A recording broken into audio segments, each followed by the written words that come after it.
Today we're going to be comparing the Pegasus 35 Shield, the Brooks Ghost 11, and the Under Armour Hovr CGR Mid. It's a lot of shoes.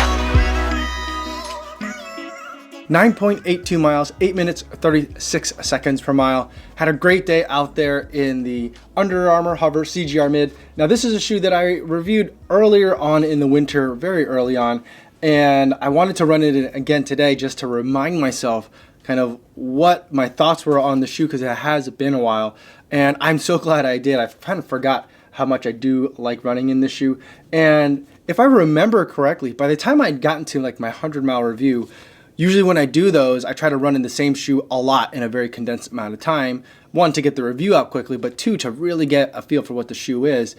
And I remember it feeling a little bit more muddled than it felt for me today. I wonder if this is the kind of shoe where the foam benefits from being more in your rotation, but I definitely had a great time running in this shoe today. And this shoe has a foot pod in it, which worked out well because my Apple Watch died in the middle of my run today. And so if I didn't have the foot pod automatically tracking the run, I would have no idea how far I ran. Well, I'd have an idea, but I wouldn't have any idea in terms of the paces. But in terms of reviewing all three of these shoes, I've been running in each of these shoes for over 100 miles, so 300 miles of cold winter running in these shoes. And a lot of you guys have been asking me which one's my favorite, which one do I like, and unfortunately for me this year, the answer is I don't have a clear-cut favorite. Each one is pretty good at certain things, but none of them is really excelling for all of the winter conditions that I've been encountering. So it's been really hard for me to really recommend something that stands out really far ahead. So I think what I'll kind of do is not like an awards show, but give kind of best in conditions kind of choices. And so I think for the Under Armour Hovr CGR Mid, the problem with this shoe, I love this shoe, it's a great shoe, but the problem is that the upper isn't weatherized. I think it's warmer than the Under Armour Hovr, either the Phantom or the Sonic, but it's not water resistant. So today, just running out there in the snow melt, having a little bit of puddles on the ground, walking through those, running through those, my toes got wet very early on and they stayed wet for the rest of the run. So that's a little bit frustrating for me. So this shoe I really only reach for when it's cold but also dry, which happens pretty frequently in Chicago where we just have brutally cold weather and it's dry out. The Hovr foam is nice and soft, and there's a decent amount of rubber on the bottom, not too much. And so you can even take this when there's a lot of road salt and those might be creating pebbles or rocks on the ground. Those, you can usually take these over that without any problem. And if I'm running back in Iowa where my in-laws live, running there on the gravel roads, those rocks, this shoe is probably the one that I would reach for first in those kinds of cold but dry conditions. In terms of cold and really wet conditions, if it's actively snowing, if it's slushy out, if there's water and snow and you're running through snowbanks, that's when I'd really reach for the Pegasus 35 Shield. Now, I've had a love-hate relationship with this shoe. I absolutely love the Pegasus 35, and I usually love the Shield versions of Pegasus shoes that come out. And for the most part, I could say the same for this. It's got a new kind of material on the upper. It kind of reminds me of either neoprene or like a wetsuit because it's so good at keeping water out. I just think it's absolutely amazing. It's a little bit warmer, keeps my feet a little bit warmer in the winter temperatures, but these like rubber gaskets, all the different things they've done on it, it's not a Gore-Tex upper, but it might as well be. It's in my opinion, that good, at least for road running, where I'm not running through streams or running up mountains, anything like that, but snowbanks, other slush snow on the paved trails that I might encounter. This shoe does absolutely fantastic. But the problem that I had was the midsole. And so right here in the midsole, right where the bulk of the Zoom Air pocket activity would be, on some races, if it was a very cold but dry race or dry run, I'd get a pain right here in my foot, and it would be intense.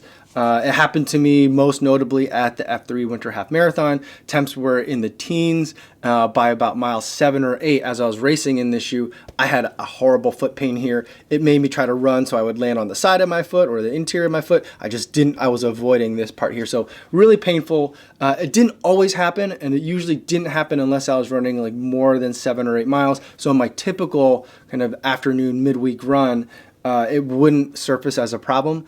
But usually when running in this shoe, I waited until there was a little bit of snow on the ground, which is like a weird, very limiting, like sub-niche of a niche category of running shoe. Not a winter running shoe, but a winter running shoe that I can only wear in the snow.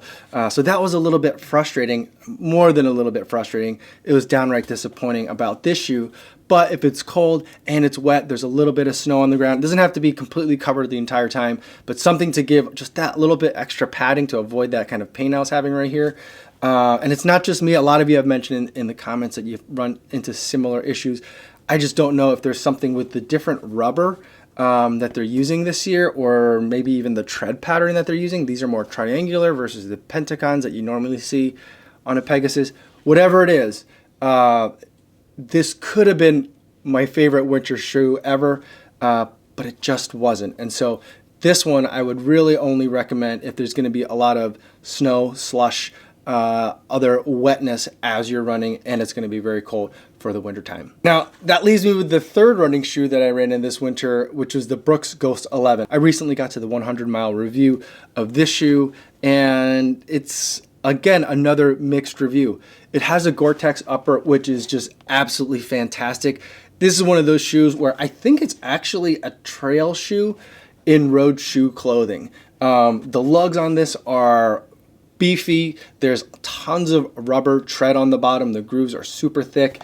There's lots of cushioning, almost to the point where it seems to deaden the road feel, and whatever you're running on, you don't really kind of feel it.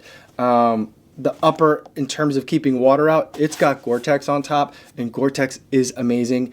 It's the asbestos of the outdoor apparel world. It just does an amazing job of keeping water out. I don't think it's cancer causing and extremely harmful to humans like asbestos is, but in terms of being a miracle product, Gore-Tex is just, I'm a sucker for anything with Gore-Tex. And it is just an amazing job of keeping water, like just tons of water can splash, pour over your feet. Your feet will feel the coldness, but they won't get wet. I've been running through deep snow in these. It's just been absolutely amazing.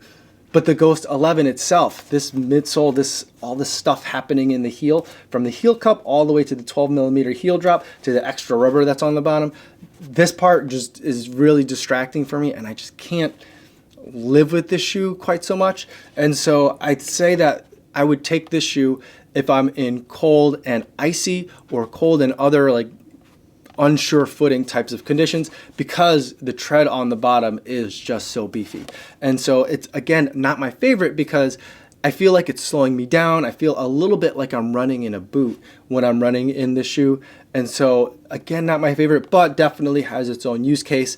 If you like the Ghost 11, I think that this is the clear choice for your winter running shoe. But for me, I just think that there was too much distraction going on back here, and I couldn't make it my favorite winter running shoe, although it's pretty close. And so ultimately that leads me to the question of which shoe am I going to run in for the rest of the winter. And because there's no clear-cut favorite, I think what I'm going to do this year is just kind of cross my fingers and hope that I don't need a winter running shoe for the rest of the winter. There's still about 3 weeks left in terms of like calendar winter. And in Chicago, it's going to be cold, chilly, well into the middle, if not the end of April. That's just kind of how weird our seasons are here. And then like a switch is going to flip and it'll all of a sudden feel like summer. But I'm hoping that I don't need to buy another winter running shoe. I'm not currently planning on it, and hopefully I won't need to run in these winter running shoes anymore. Just because it was a little bit of a disappointment for me this year in terms of winter running shoes, but already I'm looking forward to spring, thinking about warmer temperatures. I just came from warmer temperatures while we were on vacation, so the memory of that is fresh in my mind, and I'm very much looking forward to the spring. We'll see what happens. Maybe I will break down and get another winter running shoe. If I do, it might be something from either Salomon or perhaps probably the Nike Odyssey React Shield. If you have a winter road running shoe from Salomon or that Odyssey React Shield, let me know in the comments what you guys have been thinking about it over the winter, how it's been treating you, and what kind of road conditions that you've been running in terms of how icy is it, how cold is it, and how much snow or slush do you encounter in those shoes. I'd love to hear more about it. Now, before I go, I want to talk about the new and revamped charity runner program. Instead of doing a charity run of the day where I spotlight someone and give them 10 bucks, I'm going to make it a weekly runner, so you'll hear about one charity runner a week, and instead of getting 10 bucks, they'll get 70. That makes it a little easier on me in terms of trying to make sure I always have enough runners to spotlight, but also it makes it a little bit more worth someone's while in terms of getting that fundraising information to me, and it lets me talk about that person a little bit more of a substantive way rather than just kind of in passing.